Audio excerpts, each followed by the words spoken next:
Hey everybody, hope all is well. Welcome back to another episode here on the ShabinLife. This is a chickens and chicken coop update 1 year later.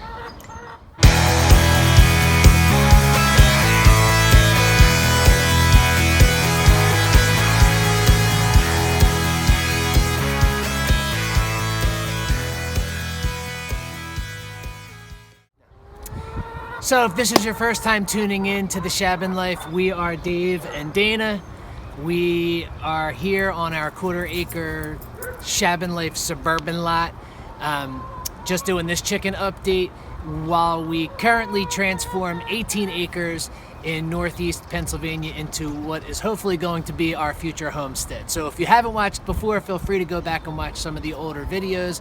You can see us sort of transforming the land up north and setting the shabin and doing all that fun stuff. But again, this is just a chicken coop update and chickens update now that we've had the chickens for 1 year. So we're gonna try and blow through this pretty quickly so that it's not this crazy video. Hopefully you can hear me over top all the cackling behind us. But Dayna is going to essentially, I guess, ask some questions and I'm gonna do my best to answer them quickly. All right, Dayna. Okay, so why did we get chickens in the first place? I like eggs. No. So we got chickens now because we figured we wanted to learn as much as we could about having chickens and how to take care of the chickens and all that good stuff while we had sort of all the amenities here in suburban life. So, you know, constant electric and, you know, just all the bells and whistles that you could think of living in a normal suburban environment. We know that essentially when we have chickens up north and we're a little more off grid, it might be harder when it comes to heat and electric and those types of things. So we figured if we could do our best here with having everything, we could learn what we did like and what we didn't like, what the chickens didn't like, and sort of adjust for that when we're a little more off grid. So maybe boiling water for, you know, heat inside the coop and, you know, inside pots, or, you know, if we had to have some sort of standalone battery situation in order to have some lights. Funny that here we are a year later and a lot of that stuff we haven't really needed to address. You know, we live in 7A, and it gets pretty cold. I mean, single digits where we are, and the chickens were awesome. Didn't need any insulation inside the coop. Didn't really need any extra heaters, all that kind of good stuff. But we got chickens because, one, we wanted chickens. We like the eggs. We're huge gardeners, so we wanted the compost, the manure to compost with the rest of our compost. So all those added bonuses, but we thought it'd be a great time to get them so that we could learn as much as we could before we're in a situation where we might be limited to access on certain things. And so we got pullets instead of baby chicks. Yeah, we got teenager chickens, mostly because I didn't really want to have to worry about chicks. Not that I don't love that and that we don't plan on doing that in the future, but at least we knew we were only a few weeks away from, you know, them starting to lay eggs. So that's why I went with pullets. And to be honest, I mean, you're talking like a $5 difference when you're buying chicks and pullets, at least from our hatchery. So yeah, that's why we went with pullets. And then, so there are lots of options to purchase a already pre-built chicken coop, but you decided to build your own. You want to talk a little bit about why you wanted to build your own? Yeah, I think we just essentially we've watched so many YouTube videos and, you know, read so much and, you know, in books and PDFs and all that stuff about chickens and chicken coops that we wanted sort of a specific coop, I guess. And after watching a lot of different videos of people building their own, we sort of took little bits from each one that we liked to sort of make our own, and that was hard to find in, let's say, a pre-built one. Not to mention, it needed to fit in a certain spot. So, you know, right away you're limited to different sizes that are already sold, whereas we wanted it to be, you know, specifically 5 by 10 so that it fit over top one of our original garden beds. So it was nice to build our own. One, I love building stuff. Who doesn't like doing that anyway? But two, we got to have our own say on like where things were, which side the door was on, which way the door swung, which side the run was on, all that good stuff. So it seemed like a no-brainer. Plus we made it so that it was in 2 sections. If you haven't watched that video, I know it's sort of long, but it's sort of a total beginning to end of the chicken coop build that I'll link somewhere up in here. But we made it so after we take the tin roof off, we can separate the coop into the run and the coop and transport it up north. So it was sort of made with the intention to, you know, get everything out of it that we needed here, but then take it with us when we leave. So now that we're a year out, you want to tell some pros and cons of the build? Yeah. I should have just listed this in like a top 10 kind of thing, and it was hard to have cons because I feel like since we took so much time and effort plotting and planning and scheming the coop, I would hope that we don't have too many cons because we should have ruled them out in the beginning. But you learn as you go, trial and error. Absolutely. I wrote this stuff down because, of course, when you're taping yourself, you forget everything that you wrote. It's like a joke. But so pros, the coop itself turned out to be a total pro. Most everything about it we really, really like. Everything has worked out what we hoped it would work out when we initially planned to build it. But basically the pros, I'm happy with all the materials we used. We pretty much built everything out of scrap wood, pulled nails out of 2x4s and 4x4s in order to build it. So we didn't spend a ton of money. Probably just the mesh and the roof was the most expensive part of stuff, but the materials that we chose to build everything out of were really good, and I just slopped on some stain. I mixed a whole bunch of buckets together when we stained it, and I'm sort of happy now because the stain has held up really well, and nothing is bubbling, and none of the wood is separated, and it's been very watertight this whole time, so I'm pretty happy with all the materials that we used. I'm happy with the nesting boxes. You always think beforehand, do I need 3? Do I need 4? Do I need 1? And you read about how many chickens would utilize one nesting box, and we wound up doing 2 because we were only doing the 4 chickens or maybe 6 at the most. And funny enough, they all use the same nesting box anyway. The other one is just for backup, so one's just waiting to get into the other one. The poop board, total pro. Obviously you see that in a lot of people's videos, but that is just straight up a no-brainer. And the poop board essentially, I guess I should talk a little bit about some of this stuff, but the nesting boxes, really nice to have the nesting boxes off of the coop. It gave the coop size, all the room in there for the chickens to sort of do their thing. The poop board, like I said, is a no-brainer. Obviously, it's just a board that sits underneath their roost, and they basically crap on it all night long, and then you have a really easy cleanup in the morning. I'm sure I took a little video, so I'll try and pop it in here while we're talking, but I mean, basically, it's just one little plastic scrape, and the poop goes into a bucket, the bucket gets full, and then it goes into our compost bin. So the poop board, if you have chickens or thinking about it and you're building a coop or you have a coop, we just took a piece of OSB and then wrapped it in vinyl that I bought from like a discount store, and it works out perfectly. The gutter with the rain collection, originally I intended to have that water the chickens. Not that I couldn't do that, but I found it was more efficient to just use the water for the vegetable garden along with the other rain collection barrels. So I'm glad that we're doing it. It keeps the water issue around the coop to a minimum, so there's really no mud, and where the dog runs along the chicken coop, it doesn't really get too dirty. So installing the rain collection was smart. I'm happy that we did it, and obviously it's less water that we have to use from the house when we're watering the vegetable garden. In the beginning, when we had the chicken coop started, we just had a door that we would pull a string from on the outside. I don't think I have any videos, but you can look all the way back in the old ones. And it worked great. It was a nice heavy-duty door. We pulled a thing, it hooked on a loop. It was good to go. Our thing was that we have to go away pretty often for 2, 3, 4, 5 days at a time. And our concern was we made automatic feeders, and we had a watering system that at least allowed for a couple days before someone had to refill it. But the opening and closing of the inner coop door was obviously something that had to happen in the morning and at night. Yeah. And I didn't want to have to rely on anybody to come over here. So we decided to go with the Chicken Guard automatic door opener, which was, now that I think about it, that was more expensive than the whole damn coop. It's been awesome though. Yeah, it was well worth the investment. It basically just opens and closes a door. We had to manipulate the door a little bit, and I think I have a little shot of the Chicken Guard door, not going up and down, but you can kind of get an idea of what it is. It's just the Chicken Guard string attached to a light piece of Luan, and it just slides up and down, and you can set a timer. You can do all different things with the Chicken Guard. It's a cool product. But it basically just goes up whenever we set it for the morning and closes at nighttime, and we just change it for daylight savings time. But it has worked out really good, and we've probably had that at least 6 or 8 months now. And really that was when we leave down here in southeast PA to go up northeast PA to work on our land. If we go away for a few days, we fill the chicken feeder, we fill the water that normally lasts about 3 days, and then at least with the door opening and closing, we don't really have to have anyone come over here, which is I'm happy about. I don't want to rely on anyone, and I really don't want anybody here. So that's worked out really well. I'll put a link down below to the chicken guard so that if you want to check it out, you can. Like I said, it's a little bit expensive, but if you're stuck in that situation, it might be helpful.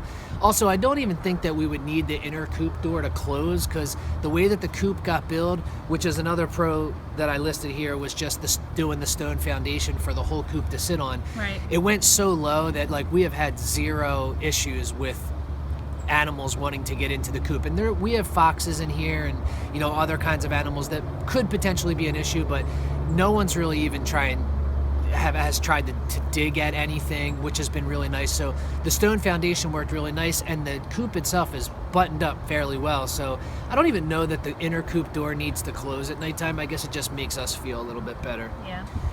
And I guess one pro that's not necessarily for us, but is our neighbors. Our neighbors are always hesitant when we make some sort of change here in our little quarter-acre yard, whether it's composting or any other weird thing that we decide to Sanford and Son in our backyard. But they certainly have loved getting eggs all this time, and especially now during this unique time of the world and everything that's happening and stores being short on some stuff. People just come and leave their egg carton at our front door. We fill it up, leave it back outside, and they take it home. So that's a pro for our neighbors right there. Yeah, for sure. Other pros I'll probably think about after we get done, but ultimately I'm really happy. We're really happy with the coop itself. It's worked out really well. Only cons that I can think of is I wish I would have built the coop run like 4 inches taller.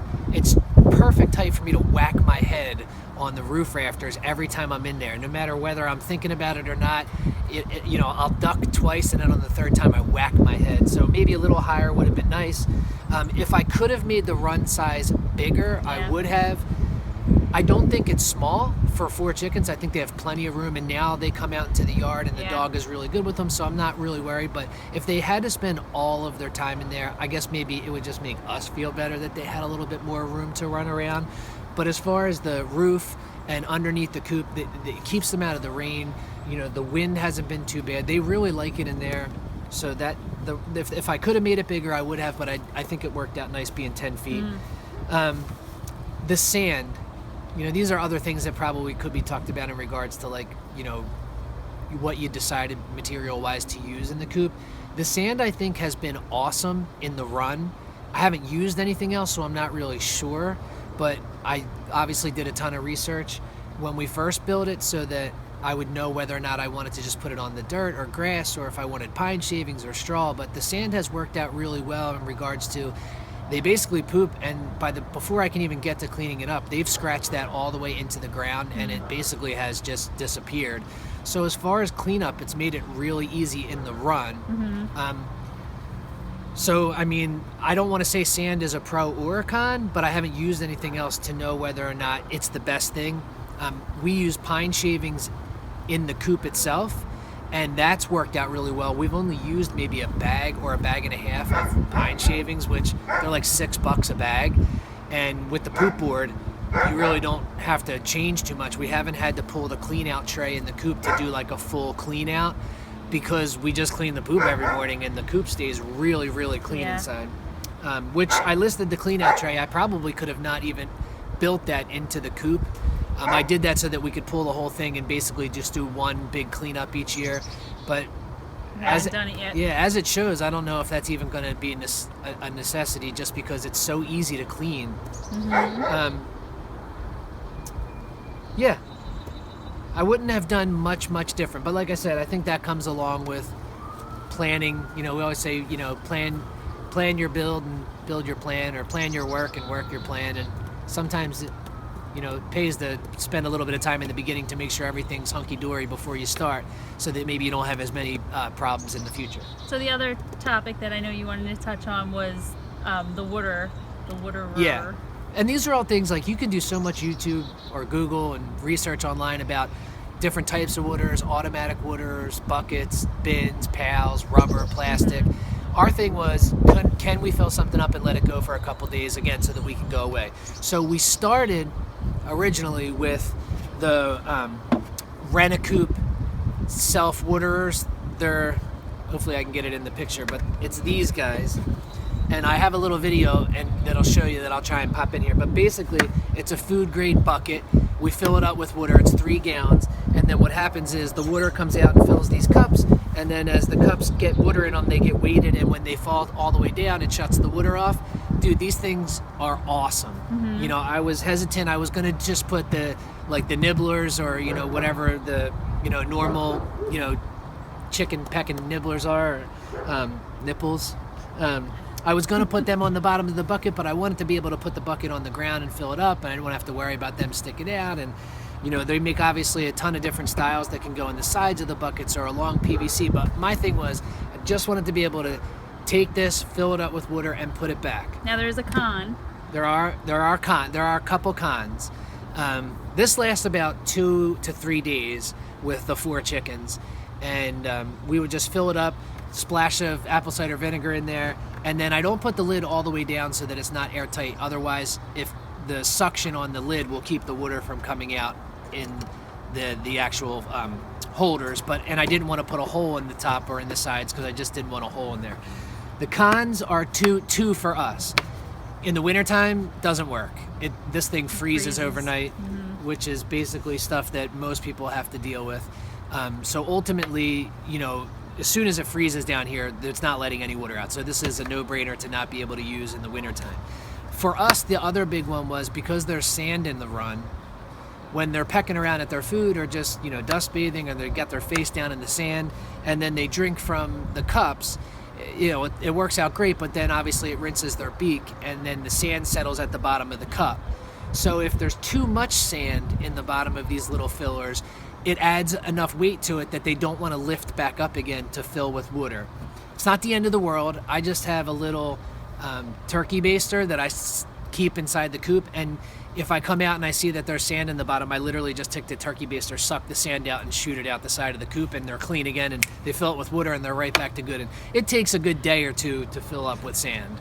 But those are the only 2 things. Other than that, they don't leak. And I had a problem where I thought I lost a piece of a rubber part that goes inside, which is very detrimental to them working well. And I didn't know at first that I didn't lose it, it just wasn't there. And when I wrote Rent-A-Coop, not only did they replace the ones that I bought, they threw in a couple extra, and their customer service was awesome. So thank you to Rent-A-Coop.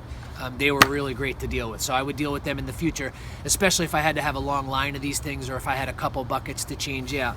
But we switched to cut to just some 1 gallon Little Giant feeders, which everybody has. All these companies make the feeder.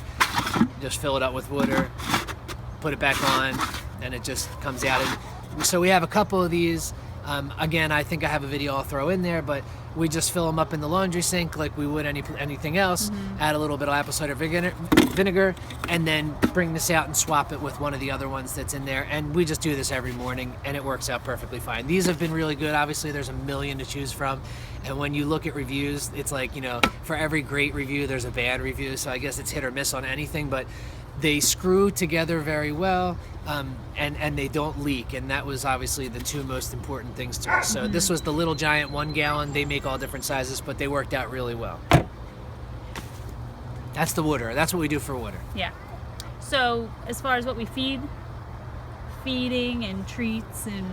Yeah. We got lucky with feed. At first, we just got feed from the hatchery, which was just crumble. I think it was a crumble. But we found a feed mill that's like 20 minutes from us that are really nice people, and they have a custom layer pellet that they sell 50-pound bags of. It's like $14. So when it comes down to it, because everybody always asks us about how much does it cost? I mean, is it worth having chickens if you could just go buy eggs? And I agree sort of with that. I get the whole, they're your chickens, you know what they're eating, you know what you're eating, all that. And I get that, and I like that. But we can almost feed the chickens for around $7.50 a month. They eat like a 1/4 pound each a day, you know, if we just let them on the pellet, and it's about $7 or $8 a month, which is pretty awesome. We do supplement some of their food. I mean, obviously they get to free range a bit in the yard and grubs and grass and all that stuff, and we throw them some extra scraps that are worthy that don't go into the compost bins. Not a lot. They're not. We don't treat them as a garbage disposal. We certainly don't give them everything, but we give them the best of the worst, you know. But I will say we do have a couple bags of like black sunflower seeds, and I do have a bag of scratch and peck. I love the scratch and peck, but I'd have to get a second job in order to feed the chickens scratch and peck on a regular basis. I love it, but it's just not financially feasible for us to have them eating that regularly. So every once in a while I just throw some scratch and feed, the organic mixed into their coop, and they go nuts because it's obviously like a super duper treat for them. The black oil sunflower seeds, we throw them in, you know, maybe some cracked corn. That stuff's super cheap. I would love to make our own mix, but at this point it's almost not cost effective, and the custom mix that we get from the feed mill is really good. So I'm happy. If it wasn't, we would probably try and create our own custom mix. And they're we also supplement them with the eggshell. Oh yeah, so they're the oyster. Yeah, shell. for their calcium, like anybody else, you know, you can feed them their eggs back. Sorry. You know, you want it. No, that's the puppy. I'm surprised he's the only one barking right now. There's dogs everywhere here.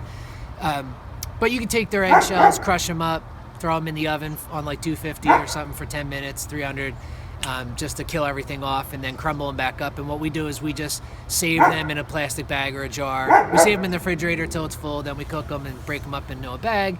And then I mix like a handful of that with a handful of the scratch and peck oyster shell, which I really like that, and that lasts us a while. We mix those together and then put it into this little hanger on the side of their run, and they can just sort of peck at that when they want to, you know, I guess adjust their calcium intake for the shell hardness, and that's worked out really well.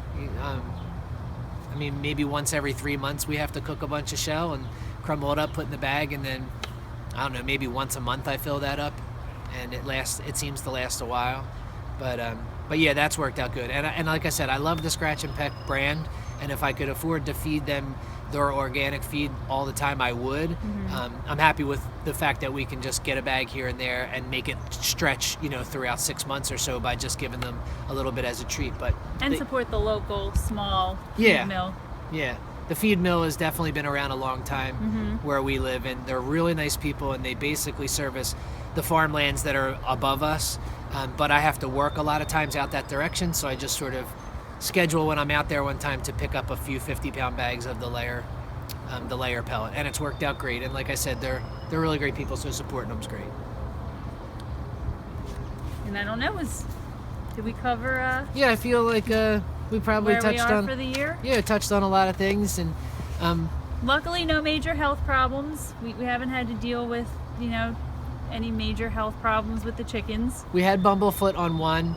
I don't know if that was from the run or from just jumping off its perch, or for one of the other chickens just getting angry at him, pecking at his foot. Her name is now Gimpy. Yeah, her name is Gimpy, and we addressed it ourselves, which was a little bit weird, but like I said, you can do open heart surgery as long as you have YouTube. Yeah. Again, one of the reasons why we wanted to get chickens now was to learn all these things here, instead of waiting until we were, you know, full time at the homestead and kind of learning as we go, you know, utilize our time here. Yeah, but the chickens have been great. They're like zero maintenance, and I mean, I guess as long as you set your systems up so that you can kind of do that, they really have been great. I mean, it's harder to take care of the dogs sometimes than it is the chickens. But I mean, basically come out and hang with them for a little bit each day. And but I mean, they didn't even stop laying through the winter time. Now they're young. We had a mild winter though too. We did. This year was definitely a mild winter. But they never really backed off. I mean, we've had eggs pretty, you know, regularly since they started laying, and I'm sure that'll maybe die off over the years. But they're really great. They're a Rhode Island red, white rock mix. So it's like a barred rock, white rock mix, and they're really pretty and they're really docile, and we're happy that the dog gets along with them outside so they can kind of run around. But it's really been super easy. So, I mean, if you're thinking about getting chickens, I mean, certainly if you're on a lot of land or you're out in the middle of nowhere, you know, I get it. There's a little less to think about. We have a lot of neighbors here. You can't have roosters. Not that we wanted one. You can't have roosters where we are. Even chickens are a little bit weird for the people. You just have to check your local zoning ordinances. Yeah. Yes. I think You want to follow the rules. We're allowed to have up to 6 hens, and obviously, though, the coop needs to be a certain distance from your property lines. And you know, we laugh because everyone says, you know, you don't have a rooster, they make too much noise. And we laugh and say, if you've heard a hen lay an egg, you know, they're pretty proud of that too, so they can make a lot of noise as well. But like I said, our neighbors are super thrilled now. You know, they get pretty much free eggs on the regular, and everybody seems to like them, and as do we. But like I said, they're super easy to take care of. We're really happy that we took the plunge to do backyard chickens before we sort of go off grid, and you know, learn as much as we could. And you know, I mean, obviously the coop might change a little bit when we get up there. Maybe we can give them, you know, a bigger space to run, and you know, ultimately we'll have a little bit bigger of a flock, and we'll do meat birds and stuff. But this was a great introduction for, you know, the suburban track home development backyard chicken approach to things. But yeah, that's pretty much it in a nutshell. Like I said, you can always go back and watch the chicken coop video, the build video. There's plenty of videos out there online.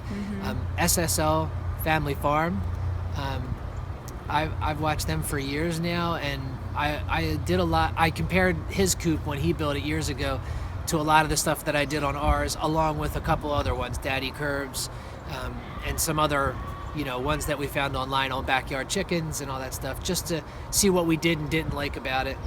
But yeah, if you're thinking about it, go for it. It's not something to be scared of by any stretch. And you know, the fact that you're getting eggs on the regular, you know, to be honest, we can't keep up, so it's nice to have neighbors that want to take the eggs and family members that want to take the eggs. I love the fact that, you know, this will be the first year that we were able to have the manure mixed with the compost and break down, so a lot of the top dressings and a lot of the mixed in compost for the gardens this year will come from, you know, those guys, and that's exciting too. Makes you feel even better that it's all organic. But yeah, take the plunge if you're thinking about it. You won't be disappointed. I guess that's it. Yeah, until there's a little more going on in the garden or up at the land. Yeah, we thought about giving you guys a garden tour, but it's really just a raised bed tour with dirt in it. But we got some plans in the works for the property up north, and that'll probably be our next update. So stay tuned for that. Yeah, we've got solar coming to the Shabin, so that'll be a cool video to.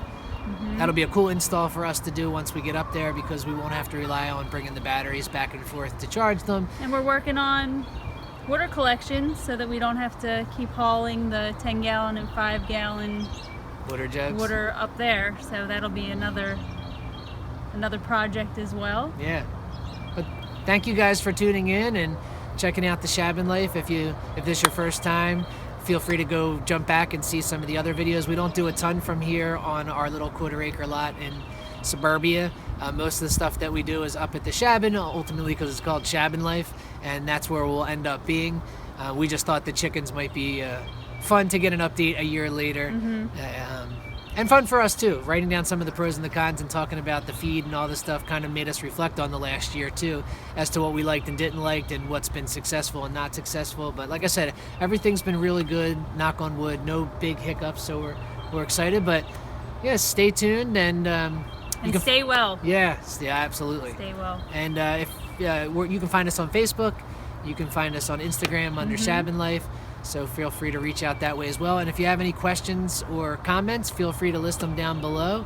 And love to hear from you, see what you're doing, see if you've made the plunge into the chicken ownership or thinking about it. Yeah. And I guess we'll catch you on the next one.